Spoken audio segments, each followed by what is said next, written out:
Okay, I'm going to say something provocative, and I'm doing it on purpose. Liz Ryan reveals the provocative message City of St. Augustine Vice Mayor Barbara Blonder delivered at their last commission meeting. Nights of Lights is a boon for business. I am definitely supportive of businesses, but not at the cost of our taxpayers and not at the cost of our quality of life. If we don't get help for the actual costs for supporting the infrastructure, porta potties that we need, for the directional signs that we need, if we don't get that support, I don't think we can sustain 12 weeks of Nights of Lights or 8 weeks. I don't think that's our responsibility. And so I want to see the county step up and stop spending all the money on trying to get more tourists here and help us.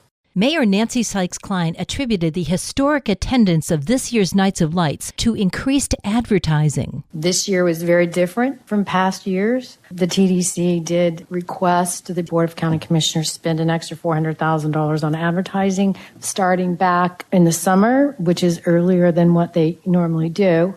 Commissioner Jim Springfield heard a lot of complaints that vendors were blocking the sidewalks.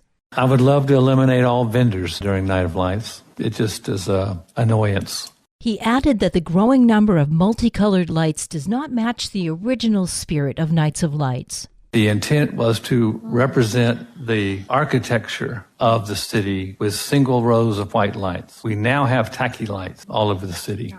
The city manager and his team are assessing this year's Nights of Lights and will present a study, along with suggestions on how to improve it, at the City Commission's February 10th meeting. For St. Augustine's Local Morning News, I'm Liz Ryan.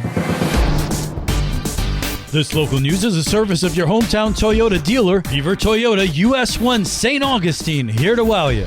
Infrastructure, which is something that I know as the County Commissioner Board we've been saying as well. So that was wonderful to just bring that up again and let them know just how important it is to our very growing county. We continue our series with local reaction to the annual St. Johns County Legislative Delegation meeting. St. Johns County Commissioner Ann Taylor excited to meet the region's representatives in Tallahassee. What an amazing opportunity, right? Because so often it just ends up being a phone call to somebody, and if you're lucky, you'll get a letter, maybe a letter back. So what an excellent opportunity to actually meet these people and see them face to face and be able to express their concerns. So I think it's a wonderful opportunity. Unfortunately, sometimes it's a little challenging when it's during the day, during the week. Not everyone, I'm sure, could have been here that would have liked to, but it's a wonderful opportunity, and it only happens once a year. Making official meetings and public comment times more accessible to residents is an important issue to Taylor. Before, public comments were at 11:30. Now, one thing that is really positive is the ones during the day, during the week, they're at 9 in the morning. So at least they're going to be first thing.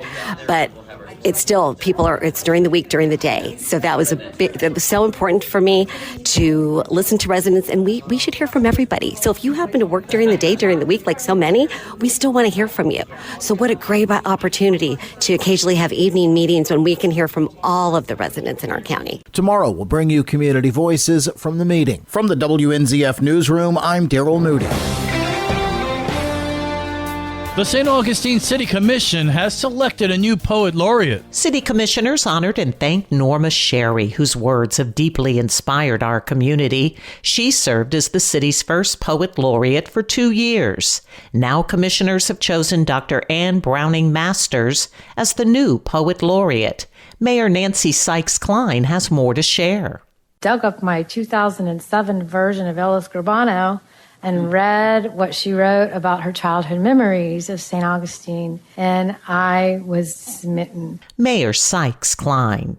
In other news, the St. Johns County School Board voted unanimously Tuesday night in favor of a zoning plan for a new school in the Rivertown community set to open in August. The new K-8 school is expected to reach capacity quickly, potentially before the district can build another school. The school is designed to eventually transition into a middle school, highlighting the need for additional educational facilities in Rivertown.